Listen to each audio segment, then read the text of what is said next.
Okay, good afternoon. We'd like to welcome you to our special presentation today. So I'm very happy to introduce Dr. Joel Gittelsohn. He is a professor at the Center for Human Nutrition at the Global Obesity Prevention Center at the Bloomberg School of Public Health in Johns Hopkins University. So we're really lucky to have him here today to talk to us about his Be More Healthy study, in which he's looking at intervening on different levels, everything from policy to corner stores to the individual. So it's really unique to have that opportunity to put together an intervention at all those different levels. And if you haven't had a chance, his website, that healthystores.org, right? There is such a website. Oh. It's really out of date. Oh. Okay, don't go to that. Just listen to what he has to say. But Dr. Gittelsohn is a medical anthropologist, and so he's Brooks, there's a little bit of Somebody's feedback. talking over here.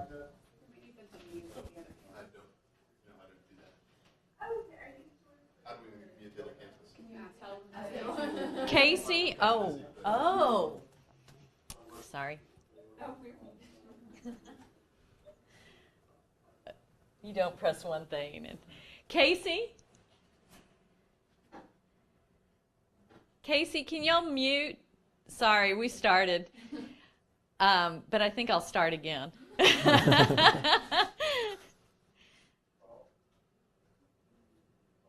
You got it, Casey? Okay, great. Thanks. Okay, so I'm happy to introduce Dr. Joel. I get a double Gittelsohn. introduction. Yeah. I'm really like honored. Groundhog Day, right? Mm-hmm. So Dr. Gittelsohn is a medical anthropologist who specializes in using both qualitative and quantitative data to look at the effects of nutrition interventions. So he's done work with different populations all over the world, and his work that he's going to talk about today is what he's doing in Baltimore. So it's really exciting work and kind of fun, and has a lot of relevance to the type of work we're doing here in the center. So I'd like to thank you for being here and just let you do the presentation. Great. Well, thanks for the invitation and for bringing me out here. I'm very pleased to present this talk on environmental interventions for obesity prevention, findings from the Healthy Stores studies. And I'm going to cover, essentially I'm going to sort of give a bit of the story. And the story is the work that we've been doing in Baltimore City to try to change and improve the food environment over the past more than a decade. I'm still hearing the sound from the back. There we go. Good. No? So I'm going to talk a little bit about changing the food environment, and then I'm going to talk about the first part of the work, which was focused on working with small food stores. All right, you guys are still not muted. Can you turn them down on our end? We can. We Yeah. can't hear the questions that they have. I just texted.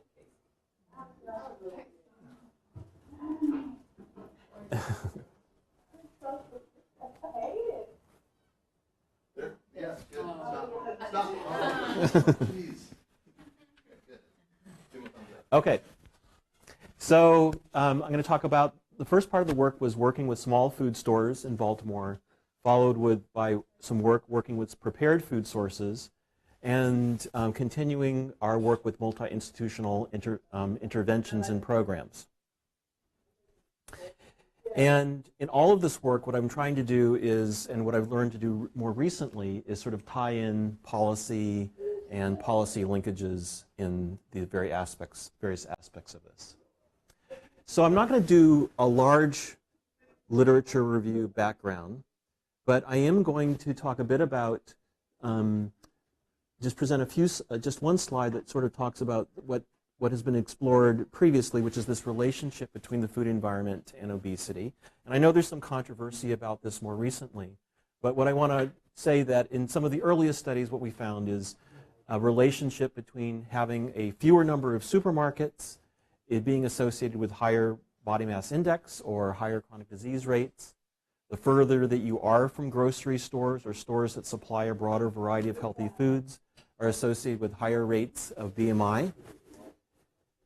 And more small stores and prepared food sources are associated with higher BMI and chronic disease rates. So the idea is that the type of food source available matters, right?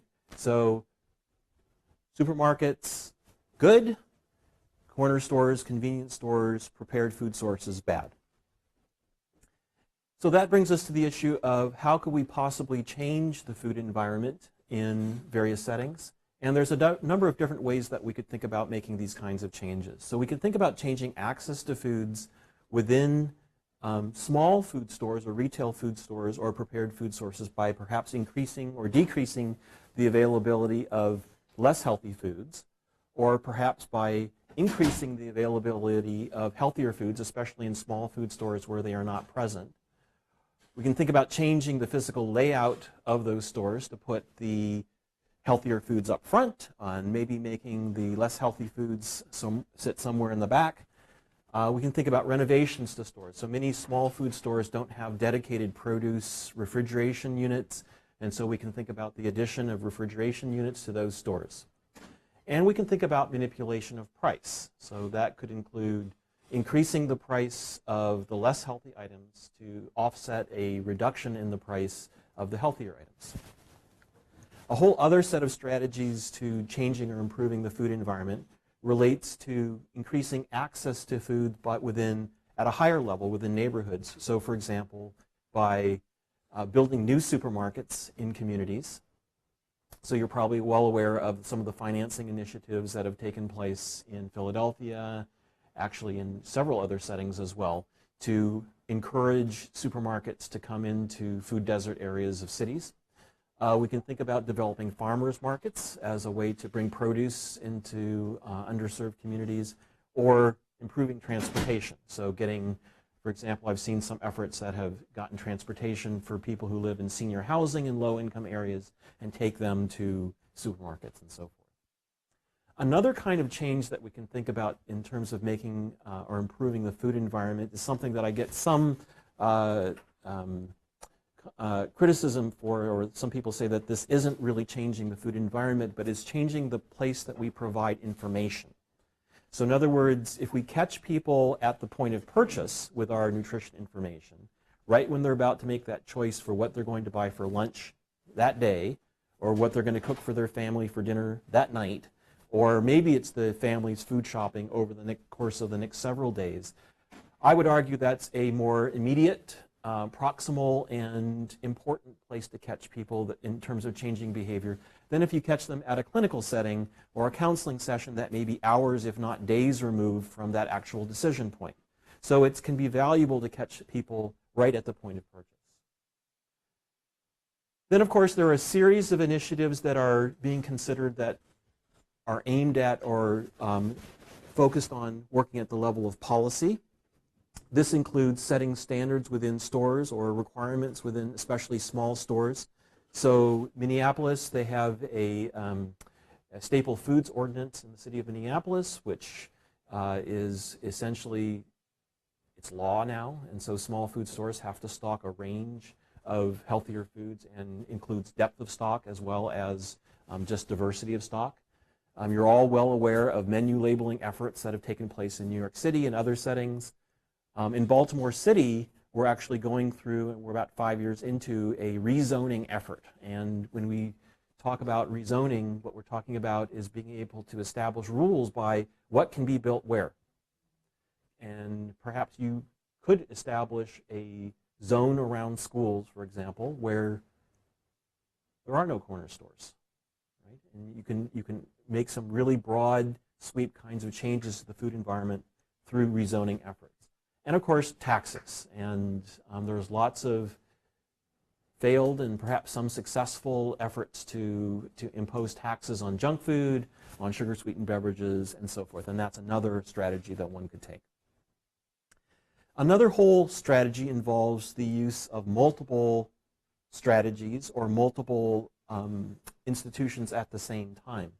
So not just trying to change the retail food environment through some sort of policy or some sort of program or activity, but combining work at food stores with restaurants, with work at schools, with work at work sites. And you here are doing a lot of this kind of work just as we are in Baltimore.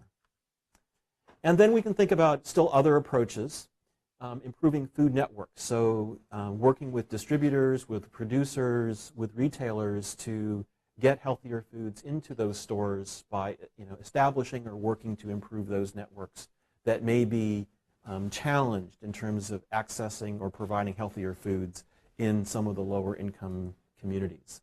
We can also talk about improving local production or increasing the nutrient content of food, something that manufacturers are doing on their own in some cases, or changing food labeling. And these are all, this is sort of like the menu of possible approaches we can consider in terms of working to improve or change the food environment. And what I'm going to do is share with you some of the subset of things that we have done in Baltimore City. We certainly haven't done all of these sorts of things. So this is a map of the Baltimore City food environment. And the purple areas are areas designated as food deserts. So food deserts, by this definition, are areas that do not have a supermarket and have a high proportion of the population at or below the poverty level. And if you go into the food deserts, this is what you see in terms of retail food sources. You don't see supermarkets, or I would say you have to walk awfully far to be able to run into a supermarket. What you see are corner stores, and Baltimore City, actually compared to even other cities that I visited, has very small corner stores. So our corner stores are often 500 square feet of space or even smaller, and so they're very, very tiny spaces. If you go inside the corner stores, you'll actually see that about a third or a quarter of them are what we call behind the glass corner stores. And this is something that I have seen in some cities, but other cities that I go to, I don't know about here, other cities that I go to, they're amazed because you cannot actually have direct access to the food. In these behind the glass stores, you go walk into a little anteroom and you tell the guy behind the little rotating window that you want some Fruit Loops or whatever, and you put your $5 or whatever in there, you rotate it to him, he takes the money, puts back the change, and gives you your box of Fruit Loops. So we have a lot that we love to do with nutrition, which is all about nutrition education. Let's get people to read labels and how to select a healthier food. All of that's out the door when you're talking about a behind-the-glass situation. So that's about a third or a quarter of the the corner stores in Baltimore City. We did extensive formative research in Baltimore to get prepared for this work to change and improve the food environment. Our formative research includes both qualitative and quantitative data collection. This is a slide that represents a bit of the qualitative data collection. When you talk to consumers in Baltimore City, this is what they say, that they would love to buy or eat healthy foods, but they are too expensive, not available in the stores that I shop in, or are of poor quality in the stores that I shop in. So I don't have access to these foods. And in fact, this is not just Baltimore. This is true for most American Indian communities I've worked in, First Nations, Pacific Islander communities, Hispanic communities, all over the place. And I'm guessing, and from talking to some of the faculty here that I spoke with earlier, this is true here as well, that when you talk to consumers in these neighborhoods, this is a lot of what you would hear. But the other side of the picture is talking to the store owners. And when you talk to store owners in Baltimore, this is what they say. I would love to stock healthy foods, but nobody buys them. Or, the last time I stocked, and you can sort of fill in the blank, low-fat milk, whole wheat bread, fruit, vegetables, or whatever, it just sat on the shelves, it went bad, I lost money, I'm never going to stock that again. So what we have is sort of a classic supply-demand dilemma. The people who provide the supply feel like there's no demand, so they're not going to provide the supply. The people who, I guess, should provide the demand don't see the supply, feel like their requests for those foods are not honored, and so they don't get what they want. And so what we found that we had to do early on is to begin to think about how we might negotiate between these two points of view. There's a lot more complexity to it than that, but that's a little bit of a starting point in discussing these issues. So our first project was a project called Baltimore Healthy Stores. Not terribly creative, but whatever. So the green area is East Baltimore. And if you recall back to the food desert map, that was the epicenter of a lot of the food desert areas. And the blue area is West Baltimore, and that's another epicenter of the food desert areas. And we worked in about 8 or 9 stores in each area. The East Baltimore area was intervention. The West Baltimore area was comparison. Most of the stores were corner stores. And we also had a consumer sample of about 87 respondents. So the two areas were roughly equivalent in terms of income level, in terms of all poverty levels, and so forth. We don't just do formative work. We also do a lot of community work.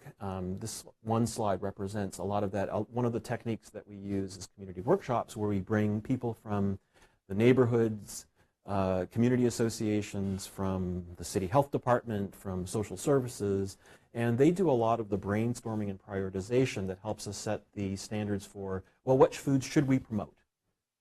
What behavior should be promoted? What's going to work? What's going to be acceptable in terms of economics, in terms of culture, and those sorts of things. So Baltimore Healthy Stores worked on 2 different sides of the puzzle. One side of the puzzle was how to increase supply. So we worked to increase supply by working with the corner store owners to get them to stock 1 to 3 new foods per store per phase. And there were 5 phases for the project. So that's roughly around 10 foods total in a store. We started by promoting the low-hanging fruit. We quickly learned that the low-hanging fruit is not fruit, right?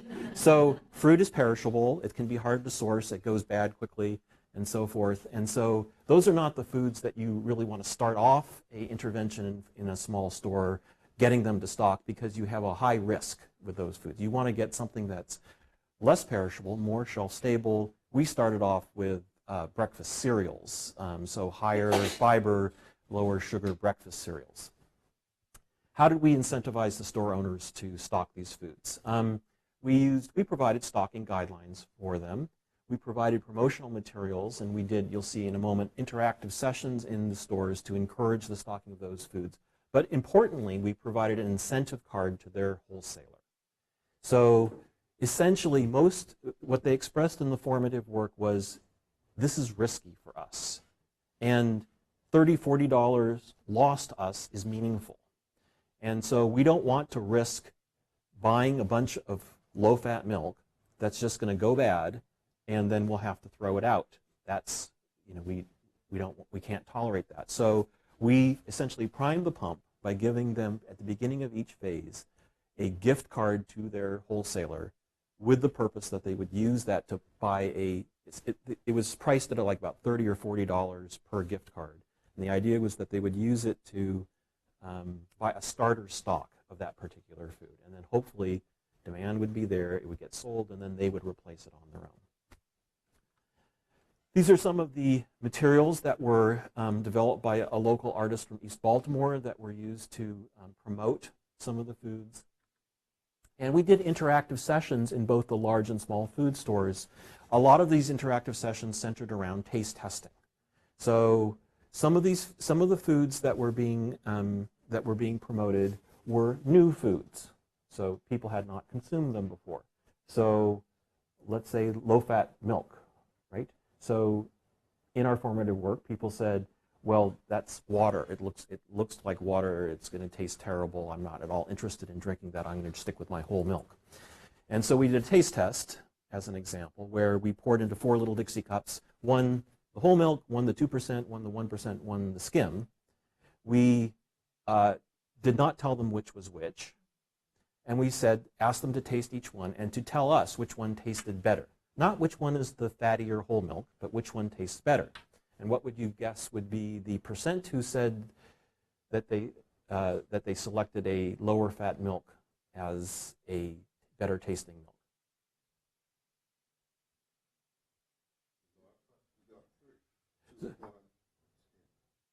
So what percent of people, like out of 100% of people, what percent who did the taste test chose a lower fat milk as being a healthier choice, as being a tastier choice? It was about 80%. Very good. Most people guess lower. So this is a great surprise to people when they, because they are certain that they will prefer their regular whole milk. But in fact, I'm actually somewhat convinced they can't necessarily tell the difference between, if you serve milk very cold and so forth, I'm not certain people can make these fine distinctions necessarily.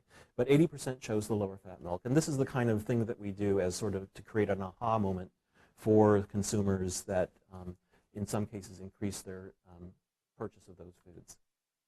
Something that I did not mention is that in Baltimore City, at the time of this work, about 70 to 80% of the small store owners are Korean American.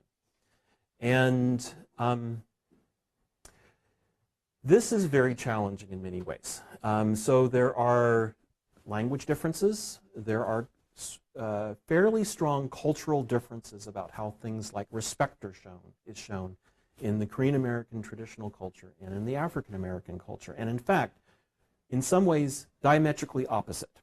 And so communication tended to be very poor between the Korean American store owners and the predominantly African American clientele who shopped at the stores.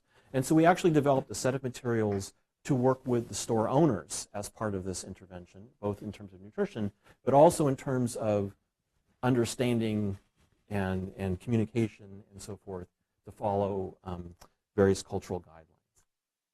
What was the impact? So this is the impact of the project, this is the very first pilot project looking at change in stocking and sales of key healthy foods. And so stocking over here, sales over here. And so at baseline, there was no significant difference in stocking of the 10 different healthy foods. At immediately post the phase where the foods were being promoted, there was a significant increase in stocking of the healthier foods in the intervention stores, and this difference was maintained 6 months after completion of the trial. So that's good. And the same thing was observed essentially when we looked at sales. So they reported higher sales of those foods for both immediately post-phase and up to 6 months past the completion of the trial. We also looked at impact at the consumer level. I will say I didn't really necessarily think we would see too much impact because we were working in about 6 or 7 or 8 small stores, but in a setting where there would be hundreds of stores. So would we really see an impact if people are shopping at potentially many different stores? But we did see impact after adjustment for impact on improvements in food preparation methods and frequency of purchase of promoted foods. So I want to connect this experience with policy in Baltimore. So shortly after this work was completed, the mayor of Baltimore, Stephanie Rawlings Blake, formed the Baltimore City Food Policy Task Force. And the task force developed a report with a series of recommendations on how to improve the food environment in Baltimore City. In late 2009, the mayor hired the first food policy director for Baltimore City. There's only about 15 to 20 cities in the U.S. that has a food policy director that I know of. And her name is Holly Freistadt. She's still there. And she formed the Baltimore Food Policy Advisory Committee with the purpose of implementing the recommendations to improve the food environment in Baltimore City. So already we've got kind of this support and a good basis for making change in the food environment in Baltimore City. A little bit later, the Baltimore City Health Department received a grant to support their own, and it started off kind of small, but it's going on now, their own corner store intervention program, using a lot of the work that we developed as part of the Baltimore Healthy Stores program. So that's a connection, and it's sort of, what I'm hoping is that it sort of illustrates the attempt or the importance of connecting with city government. So some of the lessons learned from this first experience was that we can get small stores to increase their stocking of healthier foods. We can show impact on sales of those foods and on consumer food choices. It also shows that because of these connections with the city government and health department and so forth, that there is the possibility of sustainability of this kind of approach. So there is so hopefully not just a one-off, it's done, but this could be continued. But people in Baltimore don't just get their food from corner stores, right? People in Baltimore and in low-income areas get their foods from many different places, and that led us to our next project, which was called Baltimore Healthy Carryouts. Also not terribly creative, but whatever. But the idea was changing the prepared food source environment in Baltimore and figuring out approaches to do that. So why is this important? I'm not sure about Austin, but in Baltimore and in most of the country, people eat out a lot, right? About half their food dollars are spent eating out. Most of the food spent consumed eating out comes from fast food restaurants and carryouts. These foods tend to be calorically dense and high in fat and are associated with the typical chronic disease outcomes. We did a survey, a ground walking survey of Baltimore City in the low-income areas of the city and identified 144 prepared food sources in the purple food desert areas. And 72% of them were carry-out restaurants. That's the definition right here. 15% of them were corner stores that had a carry-out business as a side business. Only 10% of them were fast food restaurants. So this is important because this means, working in Burger King and McDonald's and that sort of thing isn't actually the place to go, at least not for Baltimore City, the low-income areas of Baltimore City. The place to go are these carryouts. So what are these carryouts like? This is what they're like. The upper left-hand corner should look familiar to you now. They are largely behind the glass. So you say what you want, put your money in the little rotating window. They rotate you back the food when it's ready. If you look at the lower right, you see typical cooking facilities. Facilities available. The deep fryer is king in the carryout in Baltimore City, so it's very much the high-fat cooking methods. And the upper right shows you an example of a menu. That's actually one of the very nicest menus that existed in the stores that we work with. Most of them were handwritten on cardboard, were not very attractive at all. So we did a pilot trial. We worked with 8 carryouts. 4 were intervention, 4 were comparison. 2 were owned by Korean Americans. So about 50% of all the carryouts in Baltimore are owned by Korean Americans. And 2 were African American owned in each group. And the first phase was merely redoing their menu boards. We did nothing else. So if you look at the upper right, you can see those are what their menu boards looked like, typically. Not very attractive. They knew they weren't attractive, right? They would have loved to have beautiful, bright menu boards, but they thought it would be too costly and difficult. And so the idea that we had was, well, if we redo your menu boards for you, we will build some good feeling. We will build some rapport, some trust that will allow us, hopefully, to ask you for more. I don't think we expressed it that way, but that would allow us to ask you for a little bit more. And so we redid their menu boards in collaboration with these carryout owners. This is a closer look. So a few things. We highlighted a few healthier foods. So I always say because somebody says cold cuts, that's not healthy. Healthier foods, okay? We developed through the formative work this fresh symbol. By the way, if you label something healthy, it's the kiss of death, right? That's like saying, don't eat me. This is not going to taste good. But the fresh leaf logo was something that was appreciated and something that was motivational for people. So we did, this was phase 1. Surprisingly, we very quickly started getting a lot of anecdotal evidence back that said, well, we used to sell 1 garden salad a week. Now we're selling 3 or 4 in a day. So just visually, having things being more apparent to people had some effect. The second phase, so each phase was about 2 months long. The second phase, we asked them to do something.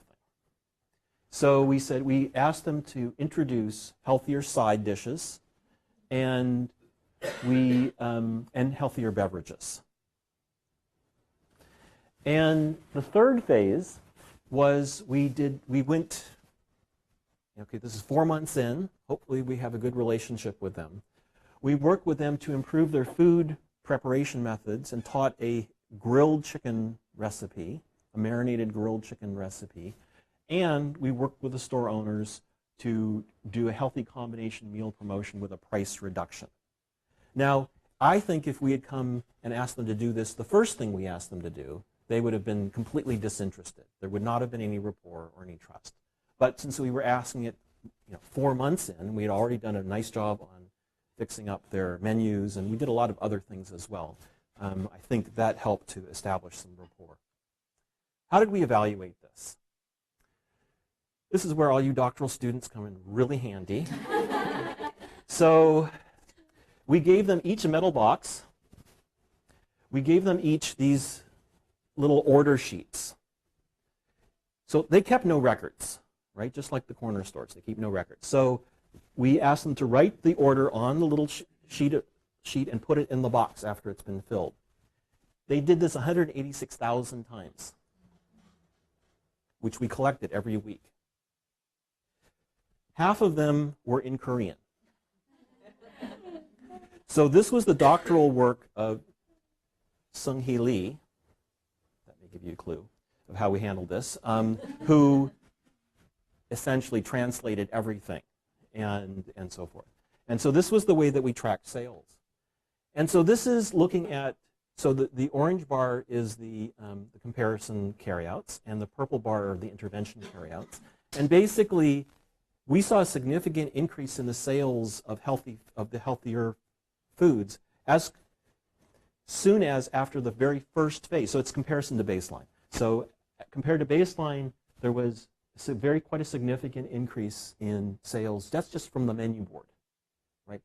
I honestly did not think that the menu board would have any impact on sales whatsoever. And then we saw this increasing gradient of increase in sales. But you might say, well, it's fine, Joel, if they increase their sales of healthy foods, but what about, what if they just added those healthy foods on top of the unhealthy foods? So we looked at the ratio of sales of healthy to unhealthy. And so here, so if it's essentially above the 1, then the ratio is higher on the healthy than the unhealthy. And if it's below, it's lower. And so basically, we didn't see an impact in the intervention carryouts at the end of the first phase, but we did see it starting with the second and going on to the third phase.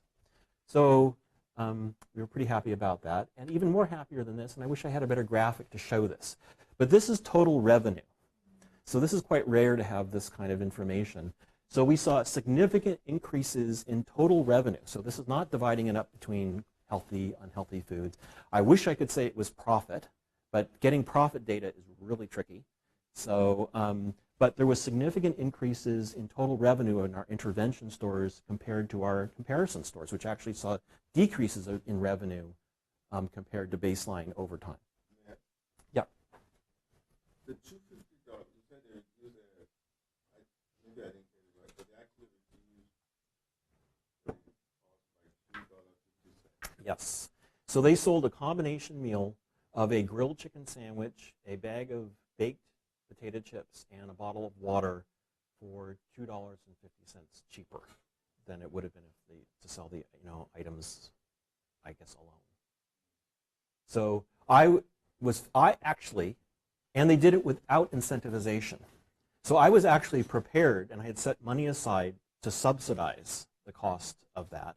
But because of the rapport with these store owners, they were willing to just do it and absorb the cost of that. So I was, that's another sign of the rapport.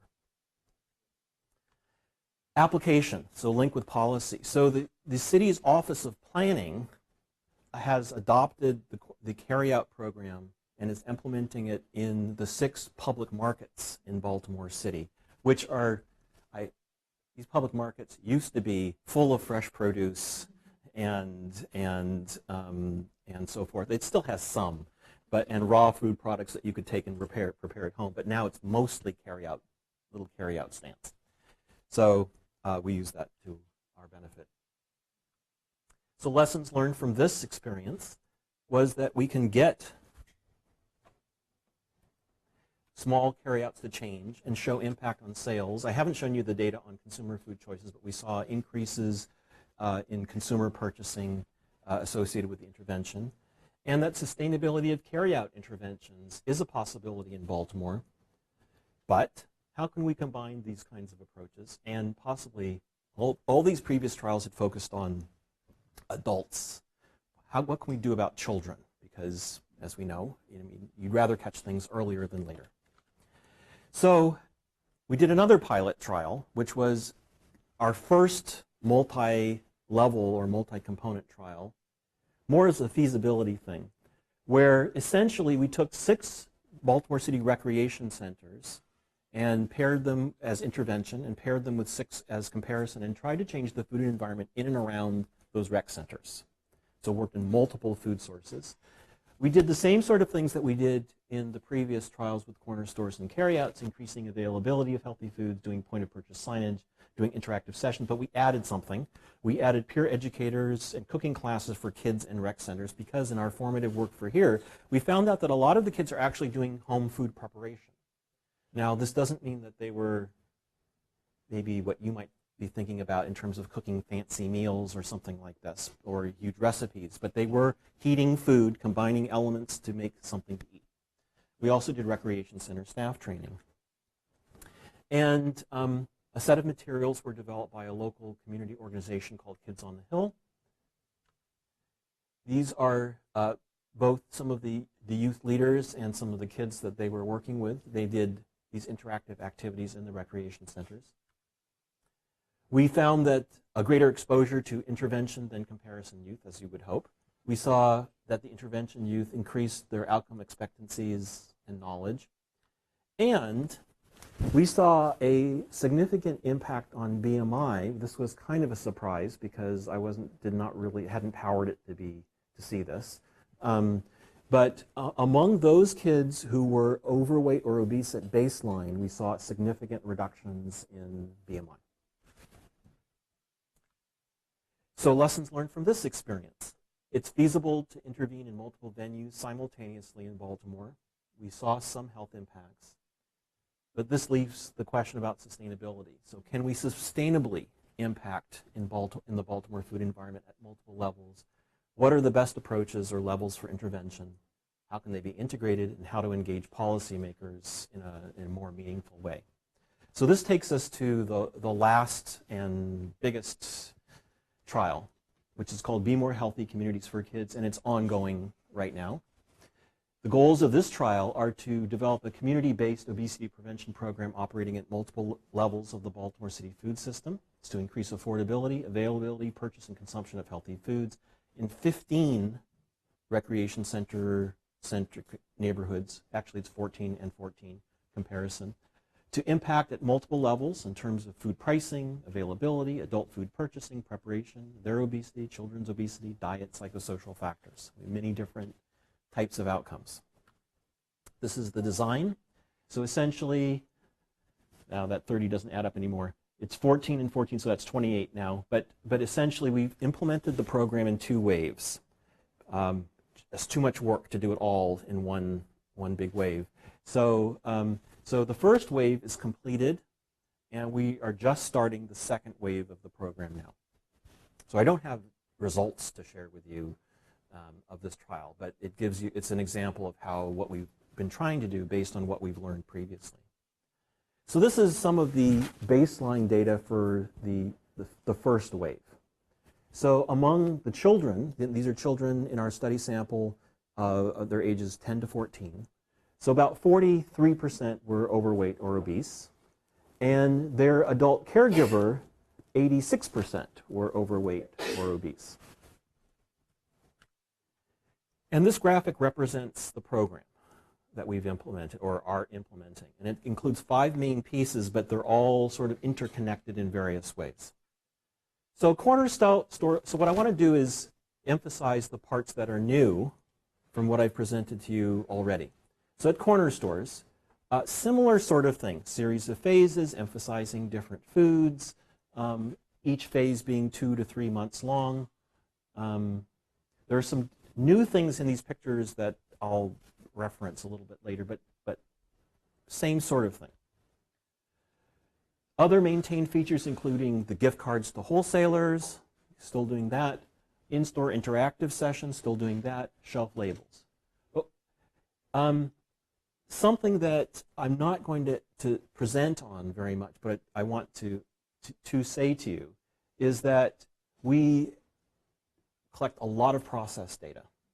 And we assess how well we're implementing the program according to plan, according to a series of set standards.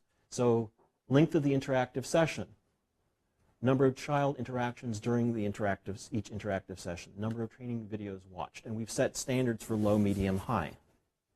So low is, and we review these, where we are with these standards every couple of months. So low is essentially bad. So if we've got anything that's measuring low, then we work really hard to improve it. Medium is essentially the minimum, and the high is what we're shooting for. So just some pictures of some of the stores, the carryouts. Again, similar thing to redoing their menu boards. We redo their takeout menus. Many of them have takeout business, and like these flyers that go out. But what's new about it is that we have enhanced the corner store and carryout incentive structure with the goal of increasing their stocking, their decision to stock healthier foods, and to motivate them to maintain the shelf talkers, the posters, as well as, of course, the stocks of foods. How do we do that? We have a tiered incentive structure. So we developed a series of training videos, you can see them on YouTube, that they need to complete, and they need to increase their stocking of foods and meet certain standards. As they reach each tier, each level, they get a prize. The prizes are themed with what we're trying to get them to do. With the highest prize, a small produce refrigerator. Another new component for this trial, compared to what I've said before, is that we're working fairly heavily with wholesalers. There are 2 main wholesalers in Baltimore City. One that focuses, well, there's probably 20, but there's one that focuses predominantly with corner stores and one mainly with carryout restaurants. So we're working with those 2. And we developed stocking sheets with the wholesalers' managers of what foods we were asking them to stock. They've agreed to advertise the healthier products in their circulars. We provided, as I mentioned before, gift cards to those wholesalers, to the store owners, to supply an initial stock of the promoted foods, and we continually meet with these managers of the wholesalers. So these are examples of the stocking sheets. We try to make them very visual. These stocking sheets are given to both the wholesalers and to the corner stores. So if they're in a particular stage of the program, then they know, oh, these are some foods that should be at their wholesaler, that they should have received a gift card to go at least get a starter stock of those foods. This is examples of their stocking sheet. This is one of the products. At the recreation centers, I referred to it in the previous trial, but I want to give it a little more emphasis now, is that we have trained now 2 cadres of youth leaders who deliver the program in recreation centers. So why a youth-led program? Peers, even cross-age peers, have the potential to serve as role models. Research has indicated that youth-led interventions tend to be the equivalent or superior to adult-led interventions. But there haven't been a whole lot that have focused on obesity prevention and support, and to support healthy eating practices. So we developed a youth leader program which includes a series of 45, so let's say hour-long sessions with youth conducted by youth leaders. They focus on different topics. These different topics center around the themes of promotion, right? So when we're talking about healthy drinks, the youth leaders in the stores and promoting those foods in the stores, the youth leaders are talking about healthier beverages at the same time. It involves teaching and demonstration, games and activities to reinforce, some promotional, kids get promotional items, a lot of taste testing. And this is an example of these different things put together for one of the thematic elements. In the first wave, we trained, I think it was 14 or 15, what we are now calling senior youth leaders. These were all college-age students in social work or nutrition at historic black universities in Baltimore City. So that's Morgan State, Coppin State, and maybe one other. And they were the youth leaders. So if you looked at the posters in Wave 1, the college-age senior youth leaders were in all the posters for Wave 1. They became essentially the face of the project that we're using all the. There's a long backstory about how we first started out with cartoons and things that I laugh at now, but we were very seriously considering cartoon images and that sort of thing on the posters. They were part of the social media work for the project. They also did some of the outreach in food stores. So it was 16 Baltimore City college students were trained. 12 completed the program. They had these various accomplishments. So the new piece for Wave 2 is that we're interested in sustainability. So the Baltimore City Recreation and Parks is very interested in taking over this program, but it needs to be sustainable. The Baltimore City, at each rec center already has an existing or planned teen council. So we recruited 17 now junior youth leaders who are high school students from the teen councils to be trained to implement the program as the next wave of youth leaders, with some of the senior youth leaders who were still with us staying on to help mentor and work with them. So here's the junior youth leaders. So they're all high school age students. 13 completed the training, etc. So this is a big part of what happens in the rec centers. The other new component that I want to emphasize is something that prior to this project I had not worked on done before anything really with social media, except for having maybe a website or something like that. I'll have to say that in a decade ago, when we were first doing the formative work to work in Baltimore, the indications were, well, the ownership of smartphones did not penetrate very far into the community, and it was not going to be the best way to reach people, but that has changed. And so nowadays, especially among adults, very, very high access and use of smartphones. So because of a shortage of time, I don't want to go into these in great detail, but by the end, so Instagram is one of the platforms that we're using. By the end of Wave 1, we only had 136 followers. We just started Wave 2, and we're at over 1,800 with a new account, and we learned a lot about what not to do. Okay? Use better pictures, or what to do. Use better higher quality photographs, hashtag to death. Use a lot better regularity of posting. And we created an entire, for the second wave, a posting schedule. So different days of the week, different things happen in the Instagram posting. It's all very much more planned out than it was for the first wave. Examples of some of the posts. Sorry you can't read this, but we also developed a quite extensive set of standards for implementation of the intervention for the social media component. These are the standards for Instagram only. We have a completely separate set for Facebook, for Twitter, text messaging, for every other intervention component. And so we are very carefully trying to follow these standards. And we're tracking the progress of followers. This is looking at Facebook.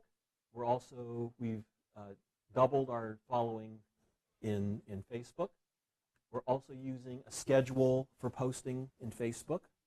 Again, it reinforces the other components of the intervention. If we're doing an interactive session in a corner store, it will say in the Facebook or the Instagram posting that we're going to be at that corner store at this hour or whatever. The youth leaders continue to be really important parts of the postings, and we're tracking followers in Facebook as well. The Twitter went through a revision. In the very first version of Twitter for Wave 1 was kind of a disaster. It really had no engagement. But what we found was that, in fact, although our community members do not use Twitter, our policymakers do use Twitter. So we've actually shifted it, created a new Twitter account, and it's entirely focused on city council people, heads of agencies, and that sort of thing.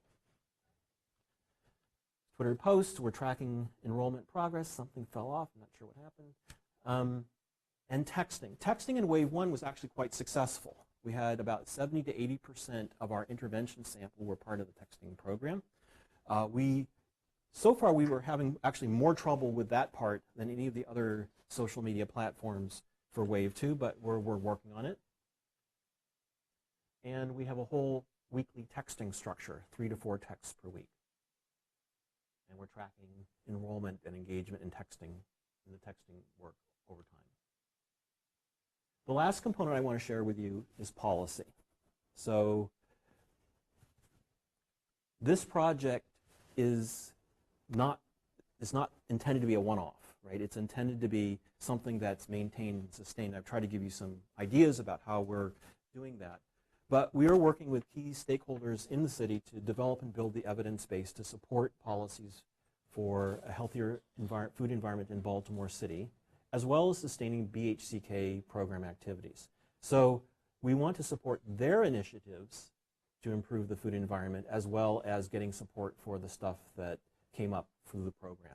We've held a series of meetings, and we're using simulation modeling as one of the tools to engage and work with policymakers. These are some of the policymakers. We have 4 city council persons as part of this policy working group.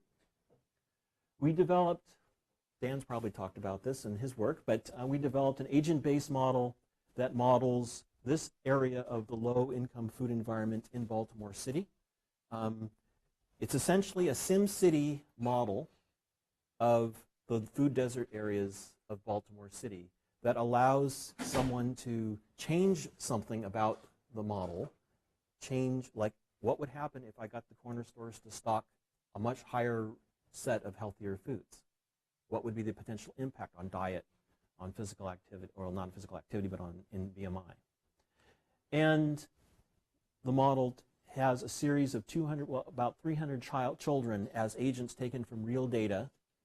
So we use our baseline sample. We know where people live. We know where they go to school. We know how much they weigh. We know their age. We know all of these things. And this is a visual of that model. This was done on a platform called NetLogo. We're actually switching to a different platform right now. And an exciting thing is that last year, one of the city council persons asked us if we could use the model to provide evidence of what would happen if a bill that he wanted to introduce were to go through, which was for an urban farm tax credit. So in other words, what would happen if vacant lots were given a 90% tax credit over 5 years to convert to become urban farms? What would be the potential impact on fruit, vegetable consumption, that sort of thing? And so we were able to modify the model to use it to provide some evidence. So I kind of get the feeling that most policies of this kind, they just sort of, people say, it sounds like a great idea, but there's not that much evidence, and we did provide some evidence for this. And I will say that the bill was approved and is now law in Baltimore City. So I like to think that we had some small contribution to that. We also are working with community forums to build plan for sustainability at the neighborhood level. People ask me about evaluation, but we're getting near the end of the time. So we evaluate things at every level, including process as well, and process measures as well. I'm going to skip over this one because I've talked mostly about how we're sustaining different components of the program, and that work is taking place. But I just want to summarize and say that multi-level, multi-component interventions have shown success in improving psychosocial factors, food-related behavior, and reducing obesity among children in Baltimore. I think we found that. These interventions involve a lot of relationship building, and you need a lot of community engagement and planning. You need to think of things in multiple phases, including for the intervention. These partnerships do work. Getting sufficient exposure, though, is a challenge. You know, how do you don't have people in a classroom where you deliver a set, except for the recreation center stuff, but for most people, there's not a classroom exchange that's happening. So how do you do that? You need to combine strategies. You need to reinforce and make sure that people are exposed to multiple components of the program. So we enhance exposure in this project by social media, by a lot of reinforcement of key messages. We also learn a lesson that sustainability is something that we have tried to plan for from the very beginning and through our work with policymakers. In terms of possible future work, we want to expand the work with wholesalers, distributors, and other aspects of the food supply. There's a lot of other opportunities there. We do want to work on physical activity and thinking about schools, and I have some big question marks. So thank you very much.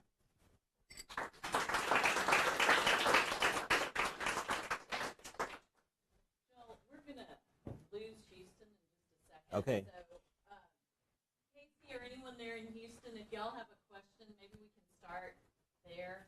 If you could repeat the question here so we get on the live stream. Yeah. And then grab the mic over here. Oh, okay.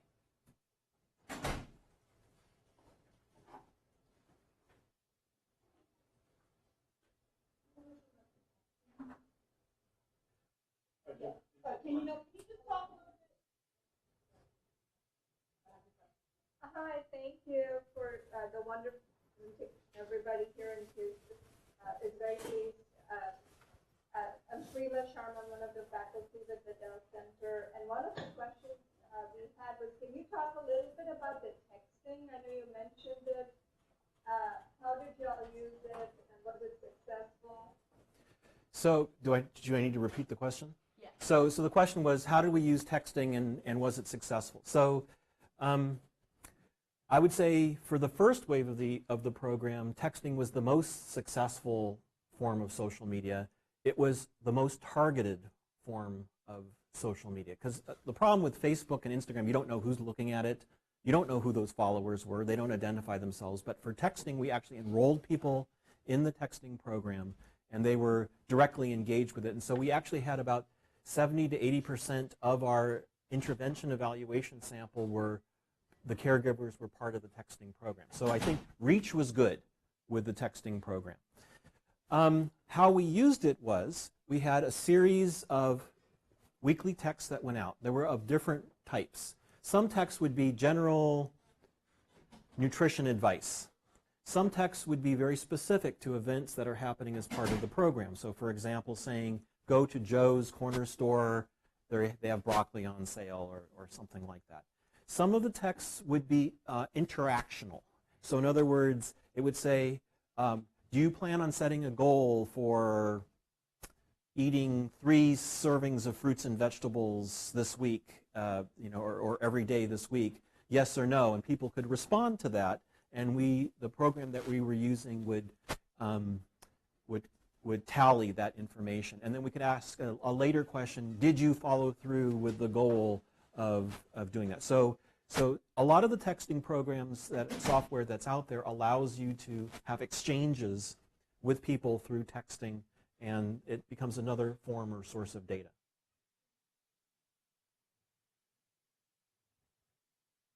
Anything else from Houston? I think we're probably not getting cut off, but maybe I missed it at the beginning of the text. That was probably the best question too, wasn't it? Are there any questions here? Here. Sorry. You can use that. when we're talking long-term sustainability, what from a city's commitment are you looking for? What have you seen out there that cities have committed to corner store initiatives? So I'm going to speak more broadly than just corner stores. So I'll say that what we are looking for is for each component of the program to be adopted by some city, and I suppose it doesn't have to be a city agency, but it sort of works out that way for this particular project. The stuff at the recreation center, well, there is the Baltimore City Department of Recreation and Parks, and they're very behind the project. The Office of Planning has already implemented a public markets carryout intervention, adopting the healthy carryouts approach that we've used. The City Health Department is already doing a corner store program. So that's what I want to see. I mean, I just want to see more and bigger, and I want to support them to do that. There are components that are challenging to find. I'm not sure who's going to support the social media piece of things.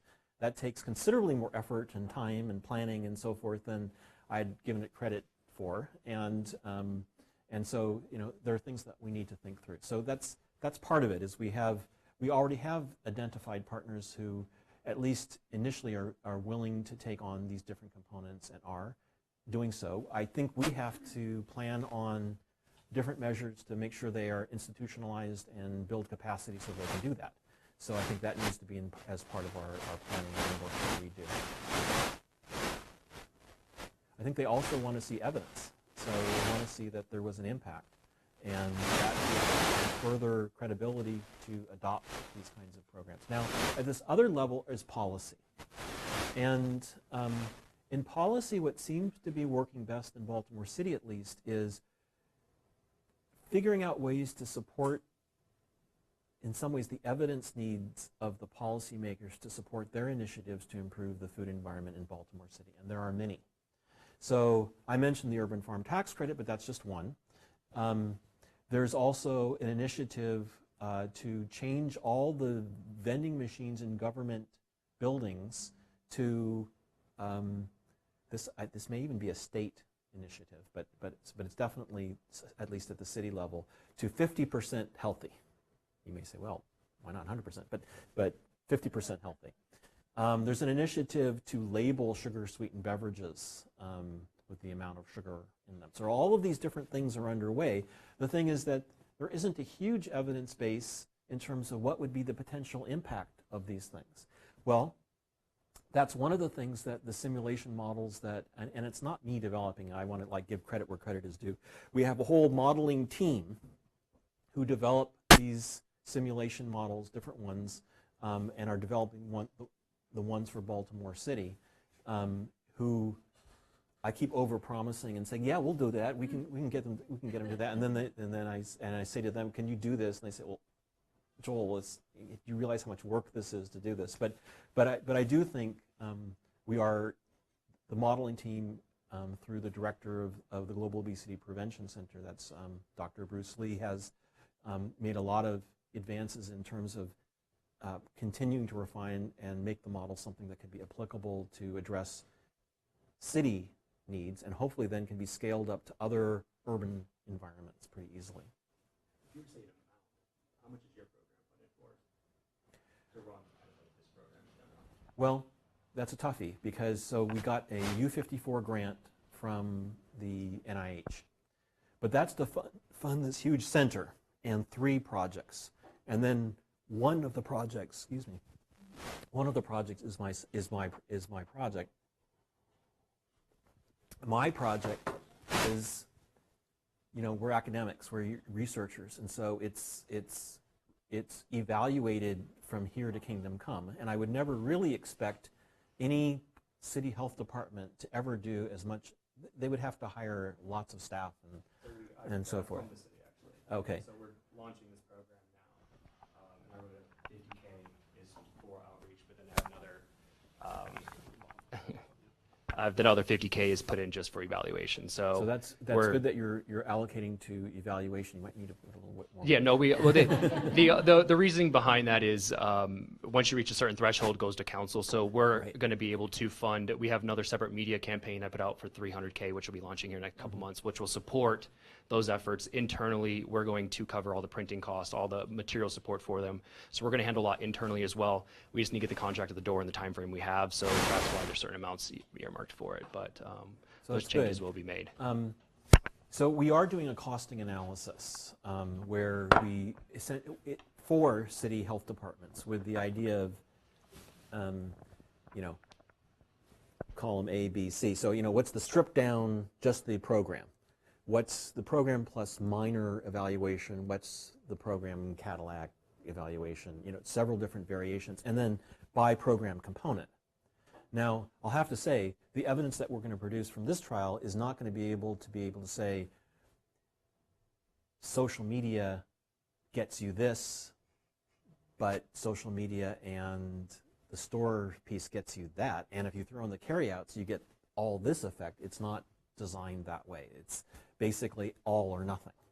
So you're either getting the intervention, all of the different components, or you're not. But we still can price it out.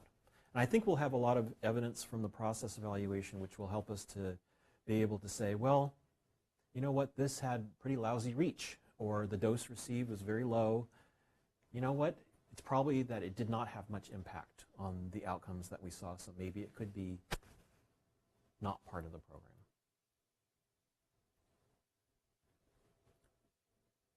Any other questions?